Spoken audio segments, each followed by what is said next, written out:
ಇತ್ತ ಮೈಸೂರಿನಲ್ಲಿ ಕಾಂಗ್ರೆಸ್ನ ಅಭ್ಯರ್ಥಿ ಎಂ ಲಕ್ಷ್ಮಣ್ ಅಬ್ಬರದ ಪ್ರಚಾರ ಮಾಡಿದ್ದಾರೆ. ಚಾಮರಾಜ ವಿಧಾನಸಭಾ ಕ್ಷೇತ್ರ ವ್ಯಾಪ್ತಿಯಲ್ಲಿ ಇವತ್ತು ಭರ್ಜರಿ ಮತಬೇಟೆ ನಡೆಸಿದ್ದಾರೆ. ತೆರೆದ ವಾಹನದಲ್ಲಿ ಕಾಂಗ್ರೆಸ್ ಅಭ್ಯರ್ಥಿ ಎಂ ಲಕ್ಷ್ಮಣ್ ಮತಯಾಚನೆ ಮಾಡಿದ್ದಾರೆ.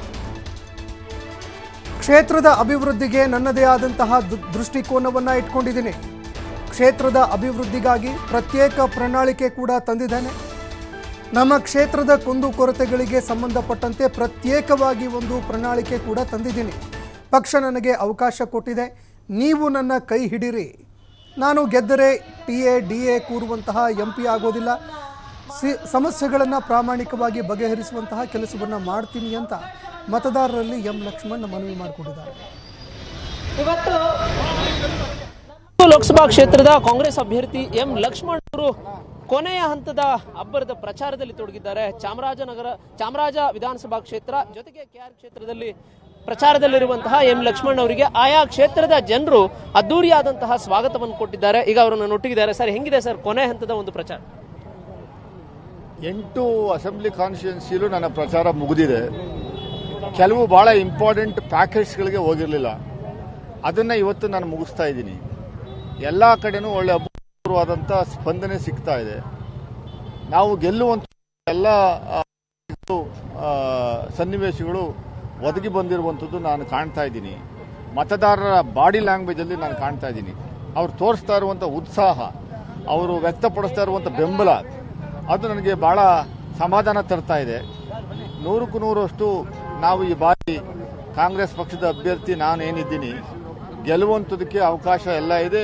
ನನಗೆ ಗೆಲ್ಲುವಂಥದ್ದು ಆತ್ಮವಿಶ್ವಾಸ ಇದೆ, ನಂಬಿಕೆ ಬರ್ತಾ ಇದೆ. ಮತದಾರರು ನಾಡಿದ್ದು ಹೆಚ್ಚಿನ ಮತದಾನ ಆಗಬೇಕು, ಹೆಚ್ಚಿನ ಲೀಡಲ್ಲಿ ನನ್ನ ಗೆಲ್ಲಿಸಬೇಕು, ನನ್ನ ಸರ್ವಿಸ್ ಮಾಡುವಂಥದ್ದಕ್ಕೆ ಅವಕಾಶನ ಕೊಡಬೇಕು ಅಂತ ನಾನು ಮನವಿಯನ್ನು ಎಲ್ಲ ಕಡೆನೂ ಮಾಡ್ಕೊಂಬರ್ತಾ ಇದ್ದೀನಿ. ಮುಖ್ಯವಾಗಿರುವಂಥದ್ದು, ನೀವು ಪ್ರಚಾರದಲ್ಲಿ ಇಲ್ಲದೆ ಇರುವಂಥ ಸಂದರ್ಭದಲ್ಲಿ ಮಹಿಳೆಯರು ಒಂದು ತಂಡವನ್ನು ಕಟ್ಟಿಕೊಂಡು ಅವರೇ ಕಾಂಗ್ರೆಸ್ ಅನ್ನು ಬೆಂಬಲಿಸಬೇಕು ಅಂತ ಹೇಳಿ ಒಂದಷ್ಟು ಜನ ಪ್ರಚಾರ ಮಾಡ್ತಾ ಇದ್ರು, ಅಂದ್ರೆ ಮತಯಾಚನೆಯನ್ನು ಮಾಡ್ತಾ ಇದ್ರು. ಇದು ಬಹಳ ವಿಶೇಷವಾಗಿ ಕಾಣ್ತಾ ಇತ್ತು. ಯಾಕೆಂತ ಹೇಳಿದ್ರೆ ಪಕ್ಷವನ್ನು ಹೊರತುಪಡಿಸಿ ಇಡೀ ಮೈಸೂರು ಕೊಡಗು ಲೋಕಸಭಾ ಕಾನ್ಸ್ಟಿಟ್ಯೂನ್ಸಿನಲ್ಲಿ ಎಲ್ಲ ಕಡೆ ನಾನು ಹೋಗೋಕ್ಕಾಗಲ್ಲ. ನನಗೆ ಒಂದು ಕಾನ್ಸ್ಟಿಟ್ಯೂನ್ಸಿ 2 ದಿವಸ ಕೊಟ್ಟಿದ್ದಾರೆ. ನಮ್ಮ MLAಗಳೆಲ್ಲ ಸೇರಿ 2 ದಿವಸ ಕೊಟ್ಟು ಒಟ್ಟು 20 ದಿವಸಗಳ ಕಾಲ ಕಾನ್ಸ್ಟಿಟ್ಯೂನ್ಸಿಗಳಿಗೆ ನನಗೆ ಎಂಗೇಜ್ ಮಾಡಿ ಮುಂಚೆನೇ ಟೈಮ್ ಟೇಬಲ್ ಆಗಿ ಕೊಟ್ಟುಬಿಟ್ಟಿದ್ರು. ನನಗೆ ಸ್ವಯಂ ಪ್ರೇರಿತವಾಗಿ ಸಂಘಟನೆಗಳು, ವಿವಿಧ ಪಕ್ಷಗಳು, ಇವತ್ತು ಆಮ್ ಆದ್ಮಿ ಪಾರ್ಟಿಯವರು ಬಂದು ಕ್ಯಾನ್ವಾಸ್ ಮಾಡಿದ್ದಾರೆ ನಮ್ಮ ಜೊತೆ. ಆಮೇಲೆ ಕೆಲವು ಸಂಘಟನೆಗಳು ನಾವೇನು ಕೇಳ್ಕೊಂಡಿಲ್ಲ. ಕಮ್ಯುನಿಸ್ಟ್ ಪಾರ್ಟಿ ಆಫ್ ಇಂಡಿಯಾದವರು, ಮಾರ್ಕ್ಸಿಸ್ಟು ಮತ್ತು ಇಂಡಿಯಾದ ಇಬ್ಬರು CPM ಇಬ್ಬರು ಮಾಡ್ತಾವ್ರೆ. ಆಮೇಲೆ ಇತರ ಸಮುದಾಯದವರು, ಪ್ರಮುಖವಾಗಿ ಒಕ್ಕಲಿಗ ಸಮುದಾಯದವರು ನನಗೆ ಸಂಪೂರ್ಣವಾದ ಬೆಂಬಲ ಕೊಡ್ತೀವಿ ಅಂತ ಮಾಧ್ಯಮಗೋಷ್ಠಿ ಮಾಡಿ ಅನೌನ್ಸ್ ಮಾಡಿರುವಂಥದ್ದು. ಎಲ್ಲವೂ ನೋಡಿದ್ರೆ ನನಗೆ ಪೂರಕವಾದ ವಾತಾವರಣ ಆಗ್ತಾ ಇದೆ ಅನ್ನುವಂಥದ್ದು ಕಾಣ್ತಾ ಇದೆ.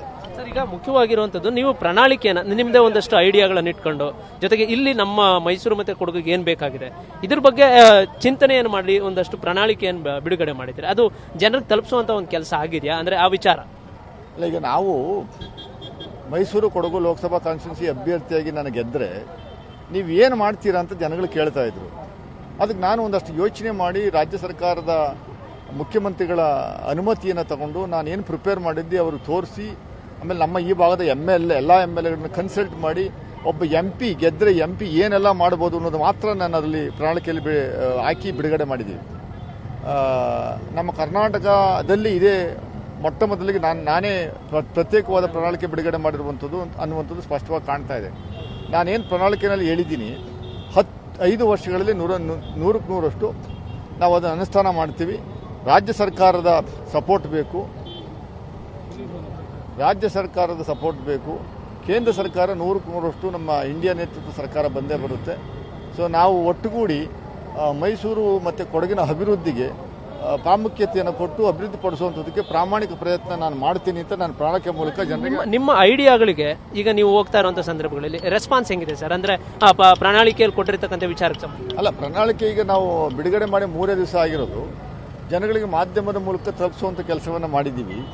ನಾವು ಪ್ರತ್ಯೇಕವಾಗಿ ಮನೆಗೂ ಪ್ರಣಾಳಿಕೆ ತಲುಪಿಸುವಂಥದ್ದು ಏನು ನಾವು ಮಾಡಿಲ್ಲ, ಅದಾಗಿಲ್ಲ. ಬಟ್ ಜನಗಳು ಅದು ಖುಷಿ ಪಟ್ಟಿದ್ದಾರೆ. ಹೌದು, ಇದೆಲ್ಲ ಲಕ್ಷ್ಮಣ್ ಅವರು ಮಾಡ್ತಾರೆ. ಆಮೇಲೆ ನಾವು ಯಾವತ್ತು ಸುಳ್ಳು ಹೇಳುವಂಥ ವ್ಯವಸ್ಥೆ ನಮ್ಮಲ್ಲಿಲ್ಲ, ಅದರಲ್ಲಿ ನನ್ನಲ್ಲಿಲ್ಲ. ನಾವೇನು ಹೇಳ್ತೀವಿ ಅದನ್ನು ಮಾಡುವಂಥ ವ್ಯವಸ್ಥೆ ಕಾಂಗ್ರೆಸ್ ಪಕ್ಷದಲ್ಲಿದೆ. ನುಡಿದಂತೆ ನಡೆಯುವಂಥ ಸರ್ಕಾರ ಪಕ್ಷ ಅದು. ಸೊ ನಾವೇನು ಕೊಟ್ಟಿದ್ದೀವಿ ಅದನ್ನು 5 ವರ್ಷದೊಳಗಡೆ ಅನುಷ್ಠಾನ ಮಾಡುವಂಥದ್ದಕ್ಕೆ ಪ್ರಾಮಾಣಿಕ ಪ್ರಯತ್ನ ನಾನು ಮಾಡ್ತೀನಿ. ನೀವು ಅತಿ ಹೆಚ್ಚು ಕಾಂಗ್ರೆಸ್ಗೆ ಲೀಡ್ ಬರತಕ್ಕಂಥ ಕ್ಷೇತ್ರದಲ್ಲಿ ಪ್ರಚಾರ ಮಾಡ್ತಾ ಇದ್ದೀರಿ. ಕೊನೆ ಪ್ರಚಾರ ಆ ಒಂದು ಸ್ಥಳದಲ್ಲಿದೆ. ಇಲ್ಲಿ ನೀವು ಹೋಗ್ತಾ ಇರುವಂಥ ಸಂದರ್ಭದಲ್ಲಿ ಜನರ ಅಲ್ಲ, ಅತಿ ಹೆಚ್ಚು ಕಾಂಗ್ರೆಸ್ಗೆ ಲೀಡ್ ಕೊಡ್ತಾ ಇರುವಂಥ ಕ್ಷೇತ್ರ NR ಕಾನ್ಸ್ಟಿಟ್ಯೂನ್ಸಿ ನಿನ್ನೆ ಮುಗಿಸಿದ್ರೆ, ಚಾಮರಾಜ ಕಾನ್ಸ್ಟಿಟ್ಯೂನ್ಸಿಲಿ ಮುಂಚೆನೇ ಮುಗಿಸಿದ್ದೆ ನಾನು ಎಲ್ಲ ಕಾನ್ಸ್ಟಿಟ್ಯೂನ್ಸಿಗೂ ಈಕ್ವಲ್ ಪ್ರಿಫರೆನ್ಸ್ ಕೊಟ್ಟಿದ್ದೀವಿ. ನಮ್ಮ ಸಿಟ್ಟಿಂಗ್ MLAಗಳು ಮತ್ತು ಏನು ಸೋತಿರೋ MLAಗಳು ಕೂಡ ಭಾಳ ಶ್ರಮ ವಹಿಸಿ ಮಾಡ್ತಾ ಇದ್ದಾರೆ. ಮಾನ್ಯ ಮುಖ್ಯಮಂತ್ರಿಗಳು ರೆಗ್ಯುಲರೈಸ್ ಸೂಪರ್ವಿಷನ್ ಮಾಡ್ತಾ ಇದ್ದಾರೆ. 100% ನಾವು ಗೆಲ್ತೀವಿ ಅನ್ನುವಂಥ ಆತ್ಮವಿಶ್ವಾಸ ನನಗಿದೆ. ಜನರಿಗೆ ಏನು ಮನವಿ ಮಾಡ್ತಾರೆ? ಅಲ್ಲ, ನನಗೊಂದು ಅವಕಾಶ ಕೊಡಿ. 10 ವರ್ಷಗಳಲ್ಲಿ BJP MP ಕೊಟ್ಟಿದ್ರಿ. ಈ ಸರಿ ನನಗೊಂದು ಬದಲಾವಣೆ ಅವಕಾಶ. ನಾನು 3-4 ಚುನಾವಣೆ ಸೋತಿದ್ದೀನಿ. ಕಾನ್ಸ್ಟಿಟ್ಯೂಷನಲ್ಲಿ ಒಂದು ಅವಕಾಶ ಸಿಕ್ಕಿದ್ದು ಜಾಸ್ತಿ ಕೆಲಸ ಮಾಡುವಂಥದ್ದಕ್ಕೆ ಸಾಧ್ಯವಾಗುತ್ತೆ. ನಮ್ಮ ರಾಜ್ಯ ಸರ್ಕಾರ ಇನ್ನು 4 ವರ್ಷ ಇರುತ್ತೆ. ರಾಜ್ಯ ಸರ್ಕಾರದ ಜೊತೆ ನಮ್ಮ MLAಗಳ ಜೊತೆ ಕೆಲಸ ಮಾಡುವಂಥದ್ದಕ್ಕೆ ಅದೇ ಪಕ್ಷದ ಅಭ್ಯರ್ಥಿ ಇದ್ದರೆ ಚಂದ ಅನ್ನುವಂಥದ್ದು ನನಗನ್ಸುತ್ತೆ. ಯಾಕೆಂದರೆ ಇಲ್ಲಿ BJP MP ಲಾಸ್ಟ್ ಟೈಮು ಇಲ್ಲಿ ನಮ್ಮ ಕಾಂಗ್ರೆಸ್ MLAಗಳಿದ್ದರೆ ಇವರೇನಾದರೂ ಡಿಸಿಷನ್ ತಗೊಂಡ್ರೆ ಅವ್ರು ಅಪೋಸ್ ಮಾಡುವಂಥ ಕೆಲಸವನ್ನು ಮಾಡ್ತಿದ್ರು. ಅದಾಗಬಾರ್ದು. ಕ್ಷೇತ್ರದ ಅಭಿವೃದ್ಧಿಗಾಗಿ ನನಗೆ ಒಂದು ಸಾರಿ ಅವಕಾಶ ಕೊಡಿ ಅಂತ ನಾನು ಅವ್ರಲ್ಲ ಕಳಕಳಿಯಿಂದ ಪ್ರಾರ್ಥನೆ ಮಾಡ್ತೀನಿ. ಇದು ಎಂ ಲಕ್ಷ್ಮಣ್ ಅವರ ಮಾತುಗಳು. ಕೊನೆಯ ಹಂತದ ಒಂದು ಪ್ರಚಾರದಲ್ಲಿ ಲಕ್ಷ್ಮಣ್ ಅವರಿಗೆ NR ಕ್ಷೇತ್ರ ಇರ್ಬೋದು, ಚಾಮರಾಜ ಕ್ಷೇತ್ರ ಇರ್ಬೋದು, ಜೊತೆಗೆ KR ಕ್ಷೇತ್ರ ಇರ್ಬೋದು, ಈ 3 ಕ್ಷೇತ್ರಗಳಲ್ಲಿ ಹೆಚ್ಚಿನ ಒಂದು ರೆಸ್ಪಾನ್ಸ್ ಕೂಡ ಸಿಗ್ತಾ ಇರ್ತಕ್ಕಂಥದ್ದು. ಕ್ಯಾಮರಾ ಪರ್ಸನ್ ನಂದೀಶ್ ಜೊತೆ ಪ್ರದೇಶ್ TV5 ಮೈಸೂರು.